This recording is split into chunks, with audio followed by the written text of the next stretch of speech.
sejak dulu hingga sekarang, Ukraina seakan berada dalam bayang-bayang Rusia. Mulai dari penjajahan Kekaisaran Rusia,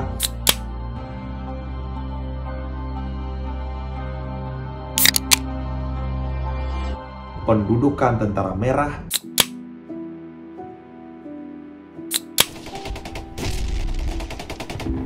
kekejaman era Uni Soviet, hingga konflik yang terjadi hari ini. Maka tidak heran, konflik yang terjadi hari ini antara Ukraina dan juga Rusia sangat panjang dan juga complicated.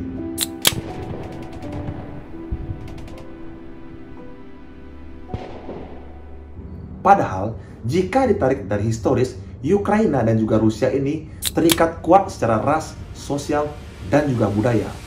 Salah satu peristiwa yang paling kejam di era Uni Soviet yang sampai saat ini membekas di rakyat Ukraina adalah peristiwa Holodomor.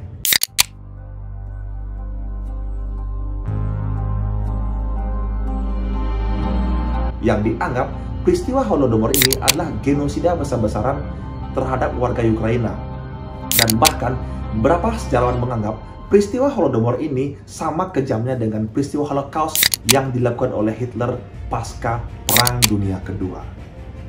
Untuk mengetahui bagaimana peristiwa Holodomor ini terjadi, kita harus flashback ke dinasti Romanov.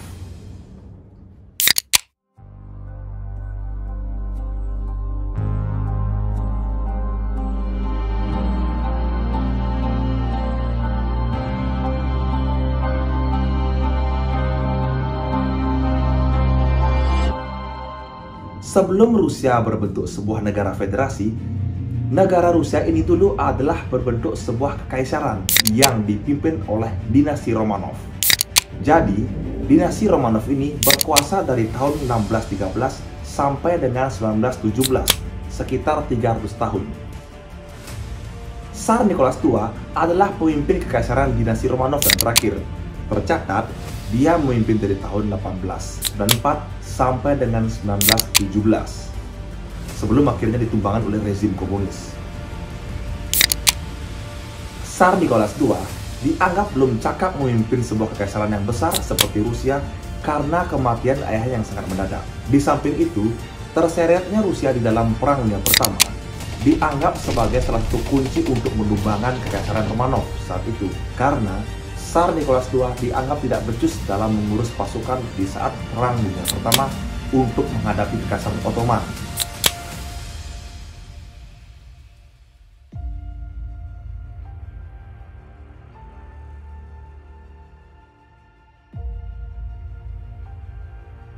Dan pada akhirnya, di tahun 1917, Vladimir Lenin berhasil menggulingkan sistem pemerintahan dinasti Romanov dan menggantinya menjadi negara komunis pertama kali.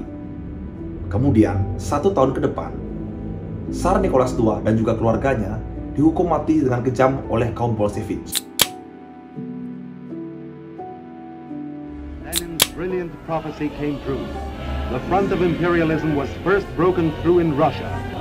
The revolutionary fire of the masses was finally unleashed. Di saat Lenin memimpin dan terbentuknya negara Uni Soviet, Lenin berusaha membuat status tanpa kelas ataupun menyamakan status sosial di saat itu. Meskipun Ukraina tergabung dalam Uni Soviet, namun dominasi Moskow tetap tidak memudar. Maka tidak heran pemimpin di Uni Soviet saat itu adalah orang yang berasal dari Rusia, mulai dari Lenin, Stalin, hingga Gorbachev.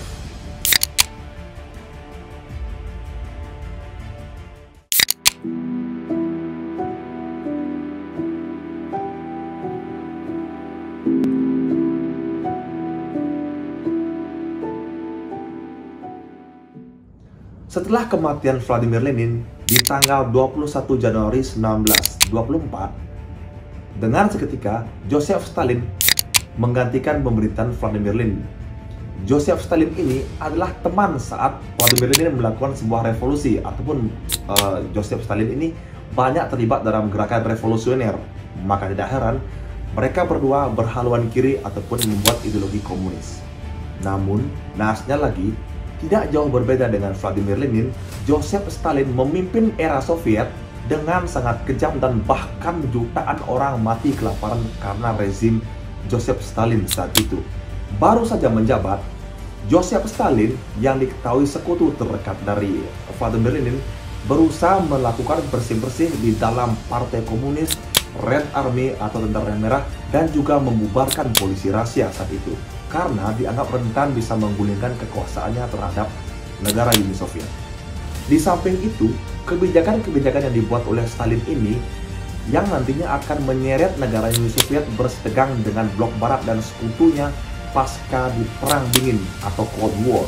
Karena Joseph Stalin saat itu ingin menyebarkan ideologi komunis keluar negara Eropa Timur hingga juga ke ASEAN. Kekuatan Stalin terkenal dengan era diktator ataupun era tangan besi. Stalin membuat kebijakan-kebijakan yang haus dengan kekuasaannya sendiri. Stalin membuat kebijakan yang disebut dengan Stalinisme, di mana Stalin ingin mengejar negara komunis ini ataupun negara Uni Soviet ini itu setara dengan negara-negara di Eropa Barat. Maka di sektor industri harus diperkuat dengan cara berbagai macam kebijakan untuk pembangunan. Di samping itu, untuk menjalankan kebijakan kolektif ini, Ukraina dipandang sebagai sebuah negara yang sangat luas dan kaya akan sumber alam seperti gandum, biji, dan juga minyak dan gas. Padahal, Ukraina sendiri adalah bagian dari negara Uni Soviet. Di tahun 1917 sampai 1921, Ukraina sempat merdeka dan ingin mempertahankan kemerdekaannya. Namun, hal ini tidak bertahan lama ketika Tentara Merah berhasil menduduki Ukraina dan menyeret Ukraina ke dalam politik rezim Uni Soviet di bawah pimpinan Partai Komunis Joseph Stalin.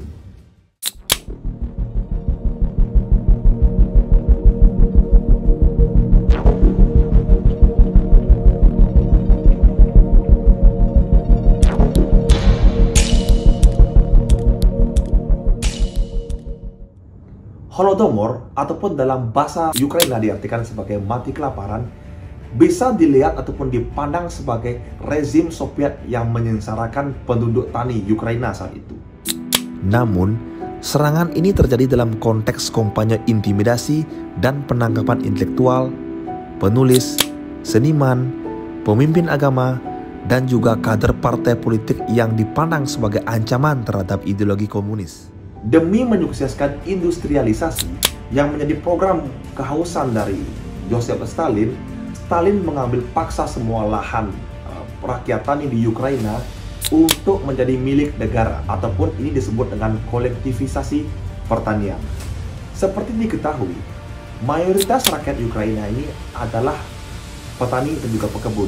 Maka mereka dipaksa keluar dari lahannya sendiri dan bekerja untuk pertanian negara, dan yang lebih naasnya lagi, mereka yang menolak akan dieksekusi langsung oleh Tentara Merah.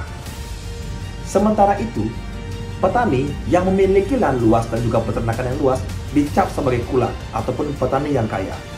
Dan yang lebih parahnya lagi, kulak ini dianggap musuh oleh negara dan harus segera diberantas sebagai ras.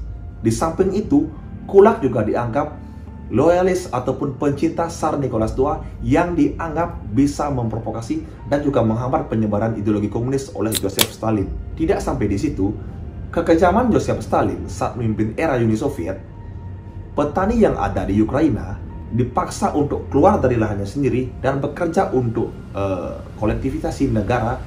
Namun, mereka yang menolak akan diasingkan ke titik derajat yang paling dingin, yaitu ke Siberia dan juga pulau-pulau yang tidak berhuni oleh Tentara Merah. Klimaks dari kekejaman Holodomor ini terjadi antara tahun 1932 sampai 1933. Di saat itu, Partai Komunis dan pejabat-pejabat komunis di bawah pimpinan Joseph Stalin menetapkan kuota yang sangat tinggi untuk jumlah gandum yang harus diserahkan kepada Ukraina untuk dijual ke luar Eropa demi memenuhi hasrat industri dari Joseph Stalin.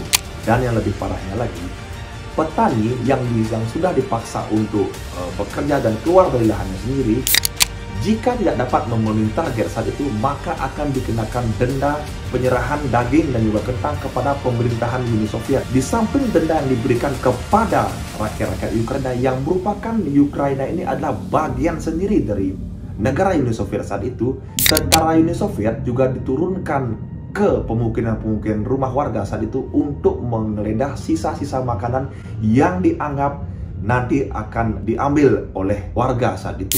Maka tidak heran kelaparan dan juga kematian melanda Ukraina saat itu. Dengan sekejap, beberapa buruh tani yang tidak puas ataupun benci dengan kejaman era Joseph Stalin ini mulai melarikan diri. Namun, yang lebih naasnya lagi, mereka yang mencoba untuk melarikan diri ke desa lain ditangkap kembali oleh tentara merah dan juga polisi rahasia dan akan dieksekusi jika tidak menuruti untuk memastikan rakyat tani Ukraina bekerja sesuai dengan keinginan Joseph Stalin saat itu. Tim khusus pun diturunkan ke desa-desa yang akan dipantau melalui menara pengawas yang ada di sekitar desa. Sudah jelas kelaparan ini sangat menyiksa warga Ukraina saat itu karena sudah dipaksa keluar dari lahan sendiri, dipaksa bekerja di lahan negara, dan juga hasil-hasilnya ini akan diserahkan ke Uni Soviet dan dijual ke luar Eropa. Kekejaman yang terjadi di warga Ukraina ini, meskipun sudah dilaporkan ke pejabat komunis yang ada di Uni Soviet, namun pemerintah pusat malah memerintahkan pejabat lokal untuk mencari desa-desa lain yang akan dijadikan industrialisasi oleh era Joseph Stalin. Dalam peristiwa Holodomor ini, tercatat setidaknya 7 juta orang yang mati kelaparan di warga Ukraina saat itu. Pada awalnya, pemerintahan Uni Soviet menutupi kejadian ini. Namun, ketika runtuhnya Uni Soviet di tahun 1991, arsip-arsip dokumen-dokumen yang menjadi bukti nyata genosida Holodomor ini diangkat ke publik dan dianggap sebagai kejahatan genosida pasca pemerintahan kejam Joseph Stalin. Sejak tahun 2006, Ukraina secara resmi menetapkan hari peringatan korban Holodomor setiap hari Sabtu dan pekan keempat di bulan November. Jadi, begitulah cerita bagaimana konflik Ukraina dan juga Rusia ini sangat panjang ceritanya. Padahal, mereka sendiri adalah saudara dan juga terikat secara ras, sosial, dan juga budaya. Itulah video kali ini, bagaimana peristiwa Holodomor yang dianggap setimpal dengan peristiwa Holocaust pada pembantian Hitler yang dianggap sebagai kejahatan genosida terbesar di tangan rezim diktator Joseph Stalin. Jadi, buat kalian yang suka dengan video storytelling sejarah seperti ini, kalian boleh mensupport channel ini dengan cara like, subscribe, dan juga tulis komentar di bawah ini, ataupun kalian boleh menambahkan jika ada salah kata dalam pengucapan video ini. At least, my name is Brown. See you on next video. Thank you.